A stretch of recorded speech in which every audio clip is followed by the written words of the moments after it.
Miyamoto Musashi, हो सकता है आपने नाम पहले कभी सुना हो। 17वीं सेंचुरी में जापान का सबसे खतरनाक, सबसे टैलेंटेड स्वॉर्ड्समैन था ये। तलवार ऐसी चलाता था कि दूर दूर तक लोगों को पता था कि मियामोतो मुसाशी कौन है। इस इंसान ने अपनी ज़िंदगी में 60 से भी ज़्यादा लड़ाइयाँ लड़ी और एक भी नहीं हारा। जिसको भी चैलेंज करता था उसको हरा देता था। ऐसा समुराई जिसने अपनी ज़िंदगी को इस तरीके से जिया कि उसकी ज़िंदगी फिलॉसफी बन गई कि इसने जो किताबें लिखी उसको आज भी बड़े बड़े लोग पढ़ते हैं। आज भी जितने बिजनेसमैन हैं, ट्रेडर्स हैं, मार्शल आर्टिस्ट हैं, एथलीट्स हैं, या तक कि रैपर्स वगैरह भी इसकी किताब पढ़ते हैं और अपनी ज़िंदगी में इसकी फिलॉसफी को उतारने की कोशिश करते हैं। ऐसा इंसान जिसके लिए डिसिप्लिन ही सब कुछ था, जिसके लिए ट्रेनिंग ही सब कुछ था। इसका एक कोट है, द वे इज़ ट्रेनिंग।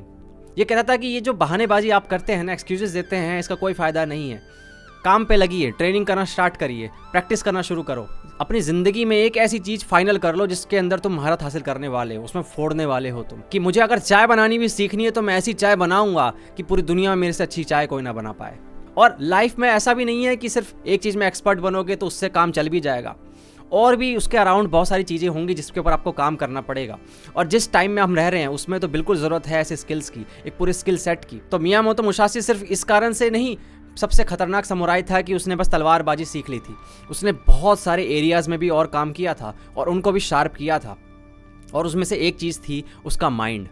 उसकी एक फ़िलॉसफी थी जिसको कहते हैं नो माइंड फ़िलॉसफी। जापानीज़ में शायद इसका होता है नाम मुशीन। इस टेक्निक के अंदर होता यह है कि अपने माइंड के अंदर कोई थॉट नहीं आने दिया जाता, कोई इमोशन नहीं आने दिया जाता। मियामोतो मुसाशी का फंडा तो सिंपल ये था कि जब मैं हाथ में तलवार उठाऊंगा तो मेरा दिमाग बिल्कुल खाली होना चाहिए।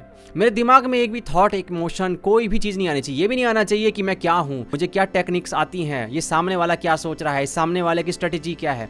दिमाग में कोई थॉट नहीं आना चाहिए। ऐसा होना चाहिए आपके माइंड के साथ कि मिरर में देख रहे हो लेकिन मिरर में कोई रिफ्लेक्शन नहीं है, एकदम जीरो, एकदम सन्नाटा है, एकदम वॉइड है वहाँ पर। और तब वो इंसान अपनी लड़ाइयाँ लड़ता था, वो सोचता कुछ नहीं था। और इसका एक बहुत बड़ा एग्जाम्पल, एक बहुत फेमस ड्यूएल था इसका, कोजीरो नाम के एक मॉन्स्टर के साथ। मॉन्स्टर इसलिए कहते थे क्योंकि बहुत खतरनाक स्वॉर्ड्समैन था वो भी, बहुत खतरनाक समुराई था वो भी। उसके पास ऐसी ऐसी टेक्निक्स थी, इस तरीके से तलवार चलाता था कि लोग कहते थे कि भाई मियामोतो मुसाशी को अगर इसने चैलेंज किया तो गया मुसाशी। तो तारीख थी 13 अप्रैल 1612, कोजीरो वर्सेस मियामोतो मुसाशी। गेनेरू आइलैंड पे फाइनल हुआ कि भाई वहीं लड़ाई लड़ी जाएगी, वहीं तलवारबाजी होगी। और टाइम रखा गया सुबह 8 बजे लड़ाई का। अब जो मियामोतो मुसाशी था वो सुबह 4 बजे उठ जाता था। उसका टाइम हमेशा फिक्स था कि 4 बजे मुझे उठना है। लेकिन वो 4 बजे उठा और एक बोट होती है, पुरानी कोई बोट, उसकी एक लकड़ी उठाई और उसको घिसना शुरू किया और उससे अपनी तलवार बना ली। वो इस लड़ाई के अंदर रियल तलवार यूज़ नहीं करने वाला था, वो वुडन स्वॉर्ड को यूज़ करने वाला था। उस वुडन स्वॉर्ड को उसने घिसा और उसको घिस के जब तलवार बना ली तो दोबारा सो गया। और उसके बाद लेट उठा, जानबूझकर लेट उठा। जब 8 बजे कोजीरो वहां पहुंच चुका आइलैंड पे, वो देख रहा है कि यार अभी तक मियामोतो मुसाशी आया नहीं है, टाइम पे नहीं आया है, तो वो गुस्से से पागल हो गया। और उसके बाद लगभग 3-4 घंटे बाद मियामोतो मुसाशी वापस आया, जब दोपहर हो चुकी थी और धूप के कारण कोजीरो का दिमाग पहले ही खराब हो चुका था, वो बहुत फ्रस्ट्रेट हो चुका था। मियामोतो मुसाशी आया बड़े आराम से और लड़ाई के लिए रेडी हो गया। कोजीरो बोलता है कि भाई डर गया था क्या, तू इतना लेट आया है? मियामोतो मुसाशी स्माइल करके बोलता है कि नहीं, मैं डरा नहीं था, हर बार लड़ाई लड़ी है मैंने, जीता है, ये भी जीत जाऊंगा। अब कोजीरो को आप ध्यान से देखेंगे तो उसकी तलवार जो थी वो बहुत ही खतरनाक थी। उसको लॉन्ड्री पोल भी बोलते थे, मतलब जो रियल कटाना होती है, रियल स्वॉर्ड होती है, उससे भी काफी लंबी होती है, उसकी रेंज बहुत ज्यादा होती है। दूसरा उसके पास एक खतरनाक टेक्निक थी जिसको कहते हैं स्वेलो रिवर्सल कट, मतलब कि जिस तरीके से चिड़िया एकदम से मुड़ती है ना, उस तरीके से उसकी तलवार मुड़ती थी और सामने वाले का सफाया कर देती थी। और दूसरी तरफ देखेंगे मियामोतो मुसाशी को बड़ा शांत साइज स्माइल कर रहा है और उसके हाथ में वुडन स्वॉर्ड है। तो कोजीरो जो होता है वो अपनी पहली चाल चलता है और पहला कट मारता है, वही अपना खतरनाक स्वेलो रिवर्सल कट। और जो मियामोतो मुसाशी होता है वो साइड हट के बच जाता है और उसके बाद मियामोतो मुसाशी उसके सर पे अपना वुडन स्वॉर्ड दे मारता है और कोजीरो का स्कल जो होता है वो टूट जाता है और कोजीरो जमीन पर गिर जाता है। इससे क्या पता चलता है, इस लड़ाई से क्या पता चलता है?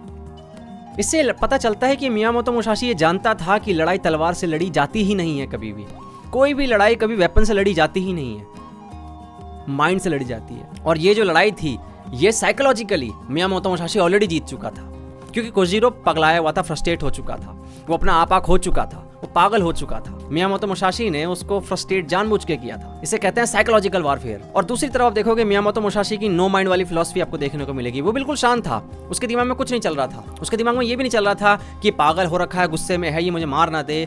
कोई गुस्सा नहीं है, कोई जेलसी नहीं है, कोई ईगो भी नहीं है कि मैं तो हर बार जीता हूँ, इसको हरा ही दूंगा। उस समय माइंड जो होता है वो बिल्कुल खाली हो जाता है और बॉडी जो होती है वो ऑटोमेटिक मोड में आ जाती है। आपने जो ट्रेनिंग करी होती है बस वही रिफ्लेक्ट हो रही होती है, वही मैनिफेस्ट हो रही होती है। कुछ दिमाग में चलता नहीं है कि अब ये वाला कट लगाऊंगा, ये वाला कट लगाऊंगा। दूसरा उसका सबसे फेमस कोट है, do nothing which is of no use. मतलब कि हर मोमेंट आपका थॉटफुल होना चाहिए।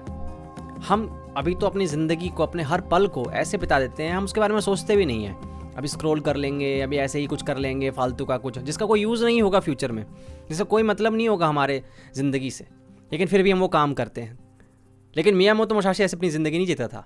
वो सोचता था कि अब जो मुझे करना है वो मैं क्यों कर रहा हूँ, उसको पता होता था। मैं खाना खा रहा हूँ, मैं ट्रेनिंग कर रहा हूँ, मैं मेडिटेशन कर रहा हूँ, अब मैं बाहर घूम रहा हूँ, मैं धूप सेक रहा हूँ।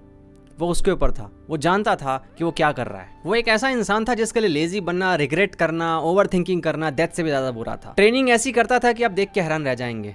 अगर एक लड़ाई लड़ी है उसने, तो उस लड़ाई के बाद उसको एनालाइज भी करता था कि उस लड़ाई के अंदर और क्या अच्छा किया जा सकता था, उसमें क्या कमी रह गई है, और उसके बाद उसको प्रैक्टिस करता था। अपने दूसरे हाथ से, जो नॉन डोमिनेंट हैंड है, लेफ्ट वाला हैंड है, उससे ट्रेनिंग करता था ज़्यादा, कि राइट हैंड से भी अच्छी तरीके से मैं तलवार चलाना सीख जाऊं लेफ्ट हैंड से। अपने आप को हर समय चैलेंज करता रहता था, हर समय। और उसका एक बहुत ही फेमस कोट है, think lightly of your self and deeply of the world. मतलब कि अपने बारे में ना इतना मत सोचो, तुम कुछ हो नहीं, कोई 30 मार खा नहीं हो तुम। वो अपने बारे में नहीं सोचता था कि मैं इतना बड़ा तलवारबाज बन गया हूँ, मैंने इतनी लड़ाइयाँ लड़ ली है। उसके लिए ईगो सबसे बड़ा दुश्मन था। अगर ईगो चढ़ गया तो आप खत्म हो जाओगे। वो ईगो दिमाग की तरफ को खा जाएगा, आपकी सारी ट्रेनिंग खराब हो जाएगी। कुजीरो भी देखो आप, कितना वो था, टैलेंटेड था, कितना स्किल्ड था, लेकिन उसका दिमाग, उसका इमोशन उसको खा गया। टेक्निकली वो अच्छा था, इसी कारण जो ये मियामोतो मुसाशी वो जानता है कि ईगो जो है बहुत बड़ा दुश्मन है।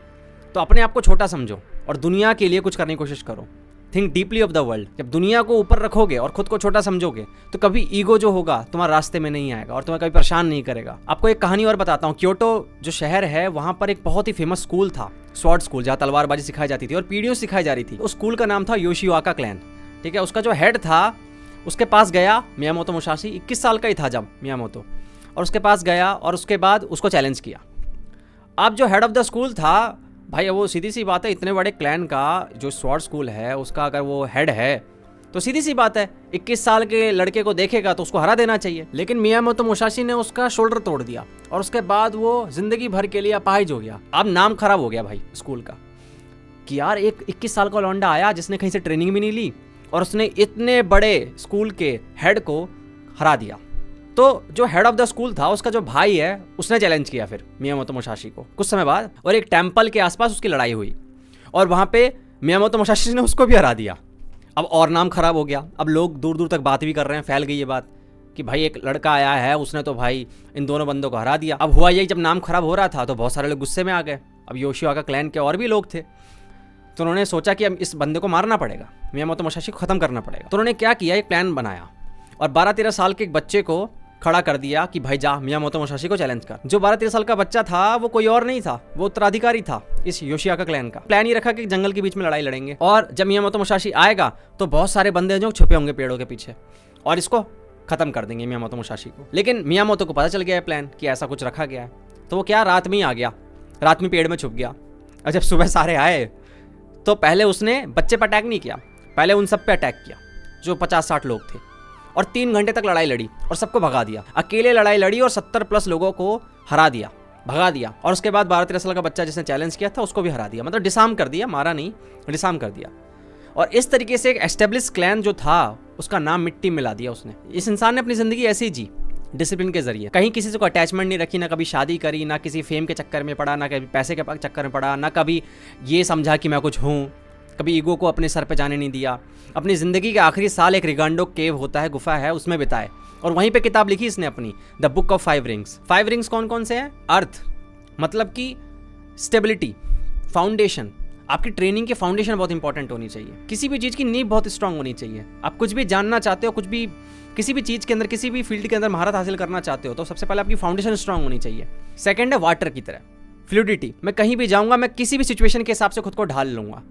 ये नहीं कि मैं ऐसा हूं और ऐसे ही रहूंगा। पानी जिस कंटेनर में भी जाता है उसका शेप ले लेता है, आपको भी वैसा ही होना पड़ेगा। तीसरा था उसका फायर, एग्रेसिव अटैक, अग्रेसिवनेस होना चाहिए। आग की तरह बनो कि आग से लोग डरते हैं, आपको छूना नहीं चाहते हैं। आप कैसे बन सकते हो इतने खतरनाक कि लोग आपको दूर से देखकर ही पहचान ले कि भाई इससे टक्कर नहीं ले सकते। और जब अटैक करो आप अपोनेंट पे तो आग की तरह करो कि जला दो, बिल्कुल भस्म कर दो। विंड का मतलब है हवा की तरह बनो। ये नहीं कि बस खुद तक ही सीमित रहो, अपोनेंट की भी टेक्निक्स देखो, उनकी स्ट्रेंथ देखो, उनकी वीकनेसेस देखो, वो कैसे लड़ते हैं, समझने की कोशिश करो। और फिर लास्ट में है वॉइड, जिसकी मैंने ऑलरेडी बात करी। नो माइंड, मतलब आसमान की तरह बिल्कुल साफ हो जाओ, बिल्कुल खाली हो जाओ अंदर से जब लड़ाई लड़ रहे हो तो। क्योंकि इमोशन ही आपके सबसे बड़े दुश्मन बनेंगे।